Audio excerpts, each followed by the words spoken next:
સુરતના વેસુ વિસ્તારમાં આવેલ હેપી એક્સેન્સિયાના બ્લોક U1માં ભીષણ આગ લાગી હતી, જેમાં 3 માળ આગની ચપેટમાં આવી ગયા હતા. આગ પસરતા 2 થી 3 માળ આગની ચપેટમાં આવી જતા ઘર બળીને ખાખ થઈ ગયા હતા. કેમ આગ લાગી તેનું કારણ અકબંધ છે. તો ઘટનાની જાણ થતાની સાથે જ ગૃહમંત્રી હર્ષ સંઘવી પણ ઘટના સ્થળે પહોંચ્યા હતા. સુરતમાં ફરી ભીષણ આગ લાગવાની ઘટના બની હતી, જેમાં વેસુ વિસ્તારમાં આગ લાગતા ફ્લેટમાં દોડધામ મચી ગઈ હતી.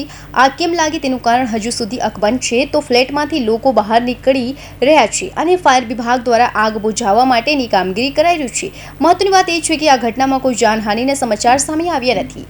ફાયર વિભાગની સાથે એમ્બ્યુલન્સ પણ ઘટના સ્થળે પહોંચી તો પોલીસની ટીમ પણ ઘટના સ્થળે પહોંચી હતી. સુરત ફાયર વિભાગને કોલ મળ્યો હતો કે વેસુના એક ફ્લેટમાં ભયંકર આગ લાગી હતી. ત્યારે ઘટનાની જાણ થતાની સાથે જ ફાયરના ઉચ્ચ અધિકારીઓ પણ દોડતા થયા હતા. 5 કરતાં વધારે ફાયરની ગાડીઓ ઘટના સ્થળે પહોંચી આગ પર કાબૂ મેળવ્યો હતો. હાલ બિલ્ડિંગમાં કોઈ ફસાયું નથી, તેના કારણે સ્થાનિકોએ રાહતનો શ્વાસ લીધો હતો. ઘટનાની જાણ થતાની સાથે ગૃહમંત્રી હર્ષ સંઘવી ઘટના સ્થળે પહોંચ્યા હતા. તેમનું કહેવું છે કે કોઈ જાનહાનિ ન થતાં મોટી દુર્ઘટના ટળી છે અને આગ કાબૂમાં છે. કુલિંગની કામગીરી ચાલુ છે. 9મા માળે આગ લાગી હતી.